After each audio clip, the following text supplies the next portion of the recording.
आज हम देखने वाले हैं कि चालकता के आधार पर पदार्थों को कितने भागों में बांटा गया है। तो देखिए, चालकता के आधार पर पदार्थों को 3 भागों में बांटा गया है: कुचालक, अर्धचालक और चालक। कुचालक वे पदार्थ होते हैं जो विद्युत धारा का चालन नहीं करते। किसी भी परिस्थिति में वो विद्युत धारा का चालन नहीं करते। इसका उदाहरण हम ले सकते हैं पत्थर, लकड़ी, प्लास्टिक, रबड़, कांच। ये कोई भी विद्युत धारा का चालन नहीं करते, इसलिए इन्हें कहा जाता है कुचालक। दूसरे पदार्थ अर्धचालक, जिनकी चालकता परम शून्य ताप पर शून्य होती है, यानी जो एब्सोल्यूट 0 केल्विन टेम्परेचर पर विद्युत धारा का चालन नहीं करते, लेकिन कमरे के ताप पर, कमरे का ताप कितना माना है स्टैंडर्ड, 25 डिग्री सेंटीग्रेड या 298 केल्विन, इस ताप पर जो विद्युत धारा का चालन करते हैं वह कहलाते हैं अर्धचालक। यानी कहने का मतलब है अर्धचालकों की चालकता परम शून्य ताप पर तो शून्य होती है, लेकिन कमरे के या कक्ष के ताप पर जो कि 25 डिग्री सेंटीग्रेड या 298 केल्विन होता है, उस पर ये कुछ मात्रा में धारा का चालन करने लग जाते हैं, इसलिए इन्हें बोला जाता है अर्धचालक। और चालक क्या होते हैं? तो चालक वे पदार्थ होते हैं जो हर ताप पर विद्युत धारा का चालन करते हैं, उन्हें कहा जाता है चालक पदार्थ। इन्हें इंसुलेटर, इन्हें इंग्लिश में हम बोलेंगे सेमीकंडक्टर, और ये कहलाते हैं कंडक्टर। इलेक्ट्रोकेमिस्ट्री हमारा जो लेसन है उसमें सिर्फ चालक के बारे में डिटेल में समझाया गया है। तो आपको अगर इलेक्ट्रोकेमिस्ट्री से रिलेटेड पढ़ रहे हैं तो आपको केवल चालक के बारे में डिटेल में जानना है, लेकिन मैं यहाँ पर आपको इन तीनों के बारे में बता रहा हूँ। अब देखिए, आप सबसे पहले मैं बात कर रहा हूँ जो कुचालक पदार्थ होते हैं और जो अर्धचालक होते हैं और जो चालक होते हैं, उन्हें किस आधार पर डिवाइड किया है। उसे पढ़ने से पहले हम कुछ चीज़ जानते हैं कि देखिए, पहली चीज़ तो मैं आपको बताता हूँ कि जो परमाणु होता है उस परमाणु में सबसे पहले तो केंद्र में होता है एक नाभिक, और नाभिक में कौन सा चार्ज होता है? Plus charge. और फिर उसके बाद उसमें होता है पहला कक्ष। ओके, ये हो गया आपका पहला कक्ष। इस पहले कक्ष में कितने इलेक्ट्रॉन होंगे? 2 इलेक्ट्रॉन होते हैं। ओके, फिर उसके बाद दूसरा कक्ष होता है, ये दूसरा कक्ष बना दिया मैंने। ये मैंने परमाणु के 2 कक्ष बना दिए। ऐसे बहुत सारे कक्ष परमाणु में होते हैं। अब पहले कक्ष में 2 इलेक्ट्रॉन होते हैं और उसके बाहर वाले कक्ष में 8, 8 फिर 18 इलेक्ट्रॉन इस तरीके से होते हैं। तो जब पहले कोश में 2 इलेक्ट्रॉन हैं और इसके बाहर वाला कक्ष है उसमें मैक्सिमम कितने इलेक्ट्रॉन होते हैं? 8। ठीक है, यहां पर हम एक एग्जाम्पल ले लेते हैं लिथियम का। ओके, तो लिथियम के पहले कक्ष में 2 इलेक्ट्रॉन, क्योंकि इसका परमाणु क्रमांक कितना होता है? 3 होता है। तो पहले परमाणु क्रमांक 3 है, इसका मतलब है इसमें प्रोटॉन की संख्या भी 3 है और इलेक्ट्रॉन भी इसमें कितने हैं? 3 हैं। तो 2 इलेक्ट्रॉन तो हमने पहले कक्ष में भर दिए और 1 इलेक्ट्रॉन हमने इस कक्ष में भर दिया, जो कि इसका बाह्यतम कोश है। वैसे यह बाह्यतम कोश इसलिए है क्योंकि यह इस परमाणु का सबसे बाहर वाला वह कोश है जिसमें इलेक्ट्रॉन है। वैसे तो इसके बाहर भी और भी कक्ष होते हैं, जैसे मान लीजिए मैंने एक कक्ष और बना दिया, ये कक्ष भी इसमें होता है।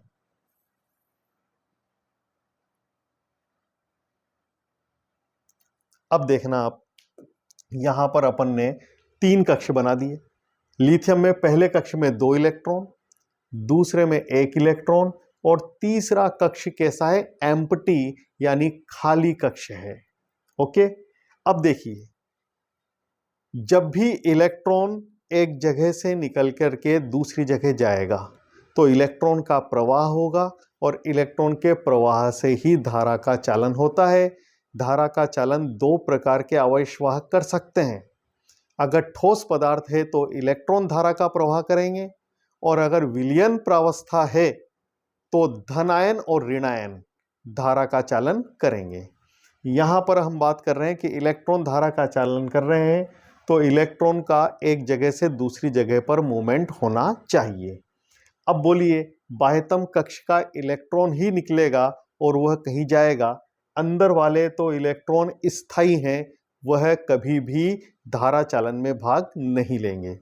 तो इस परमाणु का कौन सा इलेक्ट्रॉन है जो धारा का चालन करने में मदद करेगा, तो वह इलेक्ट्रॉन आपका है ये वाला इलेक्ट्रॉन। क्या करेगा, धारा का चालन करेगा। अब यहां पर एक चीज बात गौर करने की है कि यह इलेक्ट्रॉन बाह्यतम कक्ष का है और बाह्यतम कक्ष को हम एक नाम और देते हैं, संयोजी कक्ष। इसलिए इसको हम बोलेंगे कि यह संयोजी इलेक्ट्रॉन है। कौन सा इलेक्ट्रॉन, संयोजी इलेक्ट्रॉन। ओके, तो संयोजी इलेक्ट्रॉन हो गया हमारा। यह जो इलेक्ट्रॉन है यह बंधन में भाग भी नहीं लेंगे और धारा के चालन में भी भाग नहीं लेंगे, इसलिए इसको हम बोलेंगे कि ये इलेक्ट्रॉन धारा प्रवाह में भाग नहीं लेंगे। अब सबसे बाह्यतम कोश आया, इसका हम नाम देंगे रिक्त कक्ष यानी एम्प्टी ऑर्बिटल। ओके, तो ये मैंने आपको एक बेसिक जानकारी दी कि परमाणु के ये इलेक्ट्रॉन्स इस नाम से जाने जाते हैं। अब देखिए, यह इलेक्ट्रॉन यहां से मूवमेंट करते हुए अगर यहां पहुंच गया, इसका मतलब है इलेक्ट्रॉन ने गति करी है, और अगर इलेक्ट्रॉन ने गति करी है तो धारा का चालन होगा। तो ये वाला कक्ष धारा के चालन में हेल्प कर रहा है। कौन सा वाला, बाहर वाला, क्योंकि वह इलेक्ट्रॉन को आने दे रहा है अपने पास, तो इलेक्ट्रॉन मूवमेंट करके यहां से यहां जा रहा है। तो इस रिक्त कक्ष का नाम, जब इलेक्ट्रॉन यहां से मूवमेंट करके वहां जाएगा तब इसका नाम क्या हो जाएगा, चालन कक्ष। ओके, लेकिन आप एक बात ध्यान रखना कि कभी भी परमाणु एक अकेला कभी भी धारा का चालन करने में मदद नहीं करता। परमाणुओं का समूह जो रहता है, हम जानते हैं पदार्थ में बहुत सारे परमाणु होते हैं, तो अगर बहुत सारे परमाणु हैं तो फिर आप देखिए कि लिथियम जो है उसके बहुत सारे परमाणु होंगे। तो देखना, यहां पर मैं लिख रहा हूं आपके लिए,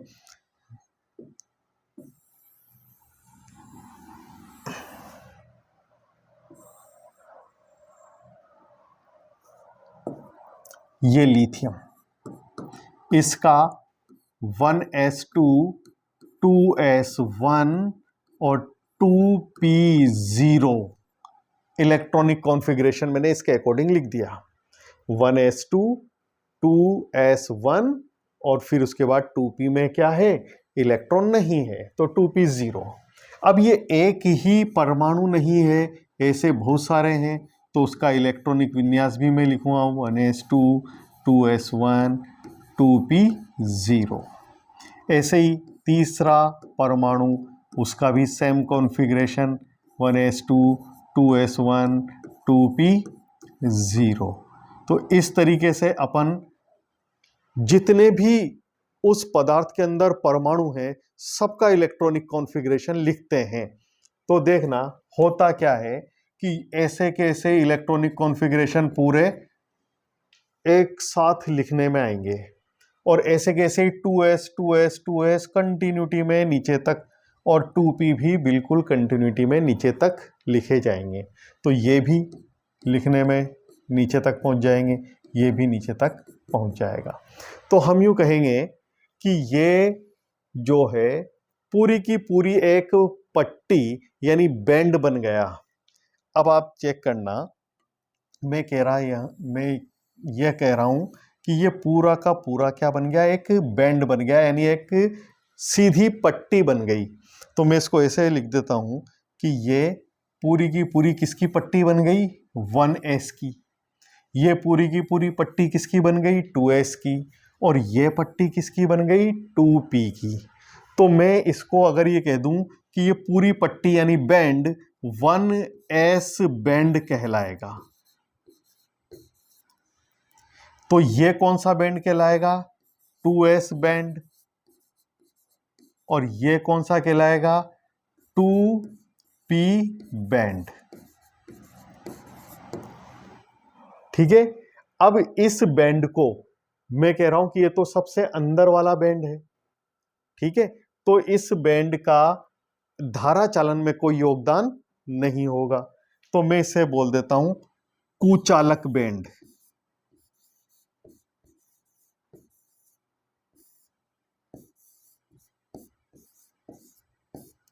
क्या नाम दे दिया मैंने इसको, कुचालक बैंड या अचालक बैंड। ठीक है, अचालक, जो धारा के चालन में हेल्प नहीं कर रहा। और इस बैंड को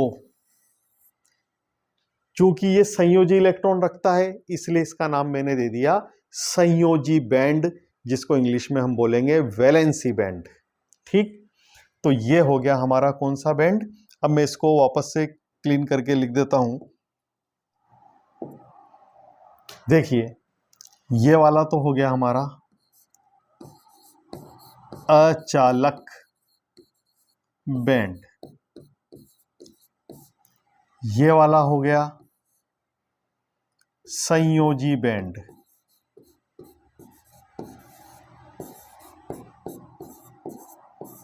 और ये जो है ये पहले तो कहला रहा है रिक्त बैंड, और जब इसमें इलेक्ट्रॉन जाएंगे तब इसका नाम क्या हो जाएगा, चालन बैंड।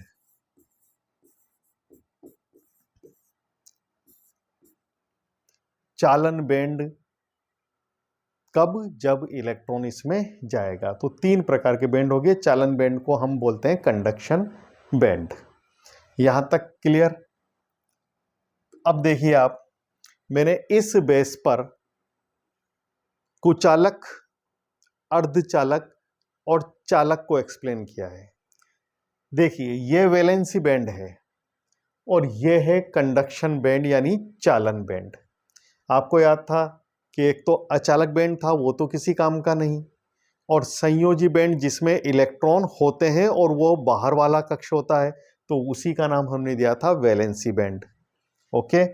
और सबसे बाहर का जो रिक्त बैंड था, उसी में हमने कहा था कि जब इलेक्ट्रॉन यहां जाएगा तो धारा का चालन होगा, और उस टाइम इसको नाम दिया जाएगा चालन बैंड या कंडक्शन बैंड।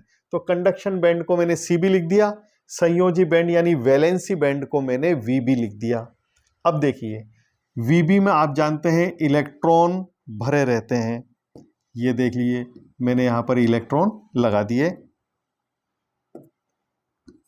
ये इलेक्ट्रॉन्स हैं अपने किस में भरे हुए हैं, VB में। अब ये VB से इलेक्ट्रॉन को कहाँ जाना है, CB में। तो ये इलेक्ट्रॉन यहाँ से जंप करके यहाँ जाएं, लेकिन ये गैप इतना ज़्यादा है कि ये यहाँ से वहाँ पर नहीं जा सकते, क्योंकि इनके अंदर इतनी एनर्जी यानी ऊर्जा नहीं होती। तो फिर हम इसको बाहर से एनर्जी दे दें, तो बाहर से हम कितनी भी ऊर्जा दे दें, ये कभी भी यहाँ से वहाँ नहीं जा सकते। इसका मतलब है कि ये पदार्थ कभी भी धारा का चालन नहीं कर सकता। इस गैप को हमने क्या नाम दिया था, वर्जित ऊर्जा अंतराल। ठीक है, मैं यहां लिख देता हूं कि ये गैप क्या कहलाता है, वर्जित ऊर्जा अंतराल। अब यहां पर वर्जित ऊर्जा अंतराल का मान बहुत ज्यादा है, अतः इलेक्ट्रॉन Vb से Cb में नहीं जा पाएंगे, इसलिए यह पदार्थ विद्युत धारा का चालन नहीं कर पाएगा और यह कहलाएगा कुचालक पदार्थ। ठीक है, अब दूसरे पाते हैं, मैं इसको नाम दे देता हूं, इसका नाम क्या है अपना, कुचालक।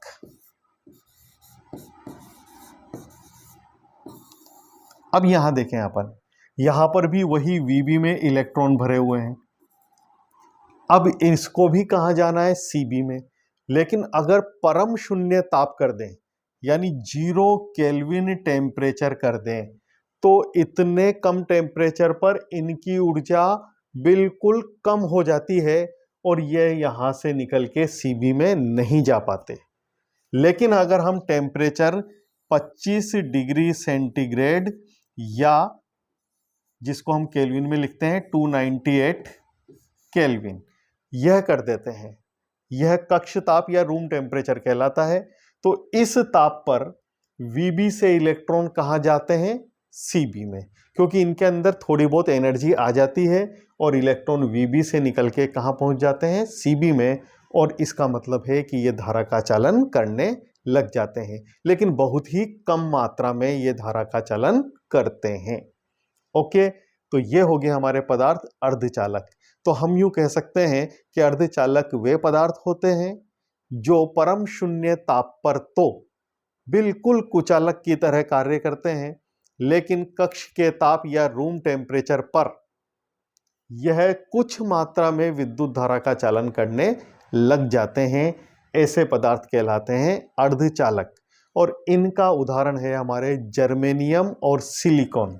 ओके, कौन कौन से पदार्थ, एक तो जर्मेनियम और एक सिलिकॉन, यह दोनों पदार्थ क्या हैं, हमारे अर्धचालक पदार्थ हैं। अब आते हैं अपन चालक पदार्थ पर। तो चालक पदार्थ बैंड थ्योरी के आधार पर, ये बैंड सिद्धांत पढ़ रहे हैं हम क्योंकि हमने इनको बैंड कहा है, तो बैंड सिद्धांत के अनुसार चालक पदार्थ वे पदार्थ हैं जिनमें संयोजी बैंड और चालन बैंड एक दूसरे से ओवरलैप यानी अतिव्यापित रहते हैं। देख लीजिए, Vb और Cb एक दूसरे के ऊपर इस तरीके से ओवरलैप हो रहे हैं। तो ओवरलैप हो रहे हैं तो हम ये कह सकते हैं कि इसके पास जो इलेक्ट्रॉन होंगे वह इलेक्ट्रॉन तो आसानी से यहां से कहां जा सकते हैं, इसके पास जा सकते हैं, क्योंकि इनके दोनों बैंड आपस में एक दूसरे के ऊपर ओवरलैप हो रहे हैं, तो बिल्कुल पास पास सटे हुए हैं, तो इलेक्ट्रॉन को जाने की कोई दिक्कत नहीं होगी। यहां पर ये एक बात ये भी ध्यान रखें कि जो इलेक्ट्रॉन है इनके पास जितनी भी ऊर्जा है वह ऊर्जा आसानी से इनको इधर से उधर मूवमेंट कराने के लिए पर्याप्त होती है, चाहे टेम्परेचर कम कर दें चाहे कितना भी कम कर दें। तो कम टेम्परेचर पर भी जा पाएंगे और ज़्यादा टेम्परेचर या रूम टेम्परेचर पर तो अच्छा चालन करेंगे। लेकिन यहाँ एक बात गौर करने की है कि अर्धचालक में टेम्परेचर बढ़ाने से इनकी चालकता बढ़ जाती है। क्यों बढ़ जाती है? क्योंकि इस जर्मेनियम और सिलिकॉन के जो क्रिस्टल होते हैं उनके अंदर उपस्थित सहसंयोजक बंध टूटते हैं और उनसे इलेक्ट्रॉन फ्री हो जाते हैं। जैसे मैं यहाँ पर आपको बता दूं, देखना कि ये मान लीजिए सिलिकॉन है, यह अपने चारों तरफ से अन्य सिलिकॉन परमाणुओं से घिरा हुआ होता है, ये चारों तरफ से। चूंकि सिलिकॉन के बाह्यतम को कक्ष में 4 इलेक्ट्रॉन होते हैं, तो वह इसके इलेक्ट्रॉनों से क्या कर लेंगे, साझा कर लेंगे।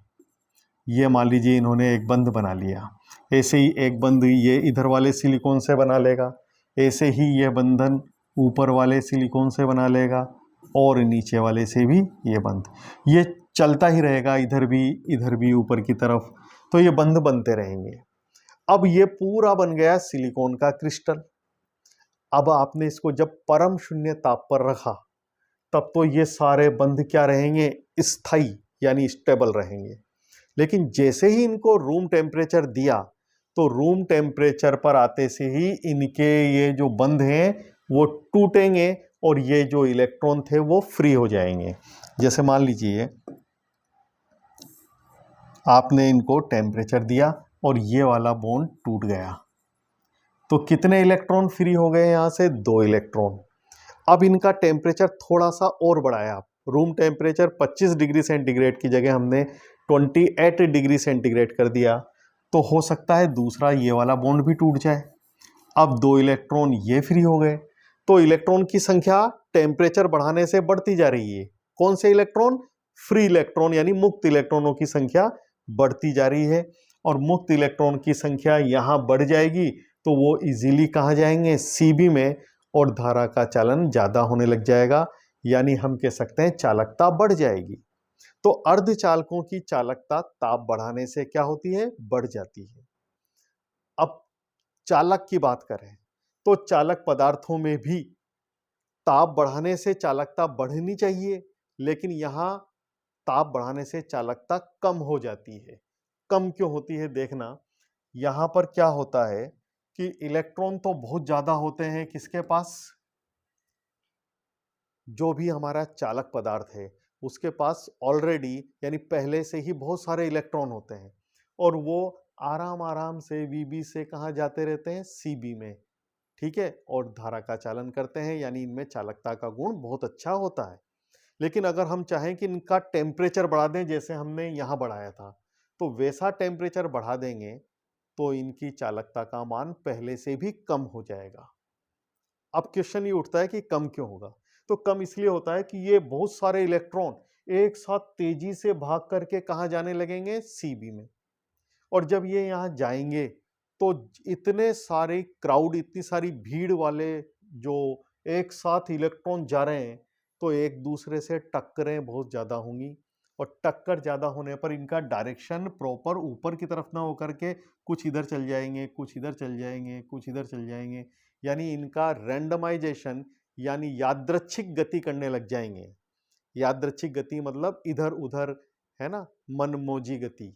ओके, तो इनका प्रॉपर डायरेक्शन सीबी में जाने वाला होना चाहिए था, लेकिन ये प्रॉपरली सीबी में नहीं जा करके एक दूसरे से टक्कर करके इधर उधर गति करने लग जाते हैं, और ये सीबी में पूरे इलेक्ट्रॉन, मैक्सिमम इलेक्ट्रॉन नहीं पहुंच पाते, इसलिए टेम्परेचर बढ़ाने से चालकता कम हो जाती है। मान लीजिए हम टेम्परेचर नहीं बढ़ाते, तो मान लीजिए 50 इलेक्ट्रॉन ऊपर चले गए तो चालन अच्छा हो रहा है, लेकिन अगर हमने टेम्परेचर बढ़ाया तो 50 इलेक्ट्रॉन जाने चाह रहे हैं ऊपर, लेकिन तेजी से भाग करके जाना चाह रहे हैं क्योंकि उनके पास एनर्जी बहुत सारी आ गई, और उस जल्दबाजी में वो इधर उधर टकराएंगे, और टकराने से 50 इलेक्ट्रॉन जो ऊपर जाने वाले थे उसकी जगह मान लीजिए 30 इलेक्ट्रॉन ही ऊपर जा पाए, तो चालकता का मान क्या हो गया? कम हो गया। इसलिए कहते हैं कि जो चालक पदार्थ होते हैं उनकी चालकता ताप बढ़ाने से कम हो जाती है। तो यहाँ पर अपने क्लियर हो गया कि चालक, अर्धचालक और कुचालक तीनों पदार्थ बैंड थ्योरी के आधार पर क्या होते हैं। चालकता के आधार पर पदार्थों को जो हमने 3 भागों में बांटा गया था, उसमें हमारे इलेक्ट्रोकेमिस्ट्री में मेनली क्या है? चालक पदार्थ क्या होते हैं। तो देखिए, चालक पदार्थों को 2 भागों में हमने डिवाइड किया है। एक तो इलेक्ट्रॉनिक चालक और दूसरा है आयनिक चालक। इलेक्ट्रॉनिक चालक यानी जिनमें धारा का प्रवाह इलेक्ट्रॉनों द्वारा हो, वह कहलाएंगे इलेक्ट्रॉनिक चालक। और यह इलेक्ट्रॉन रखने वाले पदार्थ मुख्यतया कौन होते हैं? धातुएं हुआ करती हैं, जैसे चांदी, सोना, कॉपर आदि। जितनी भी धातुएं हैं उनमें इलेक्ट्रॉन फ्री पाए जाएंगे और वही धारा का चालन करेंगे, इसलिए हम इनको कहते हैं इलेक्ट्रॉनिक चालक। दूसरा है आयनिक चालक, जिसका एक और नाम वैद्युत अपघटनी चालक होता है। वैद्युत अपघटनी चालक हमने पहले वैद्युत अपघटन में पढ़ा है, जो विद्युत द्वारा आयनों में विभाजित हो जाते हैं। और आयन कौन कौन से? धन आयन और ऋण आयन। जब ये धन आयन और ऋण आयन मूवमेंट करते हैं यानी गति करते हैं, तो धारा का चालन होता है। यहां देखिए, जैसे मैंने एग्जांपल लिया NaCl का जलीय विलयन या NaCl पिघली हुई अवस्था में लें तो दोनों में धनायन और ऋणायन क्या रहेंगे, फ्री रहेंगे यानी मुक्त रहेंगे और वह मूवमेंट करेंगे और उससे धारा का चालन होगा। ठीक है, तो चालक पदार्थों को हमने दो भागों में डिवाइड किया, एक तो इलेक्ट्रॉनिक चालक और एक आयनिक चालक। तो यह हमारा चालकता के आधार पर पदार्थों का पूरा वर्गीकरण हमने देख लिया। Okay, thank you.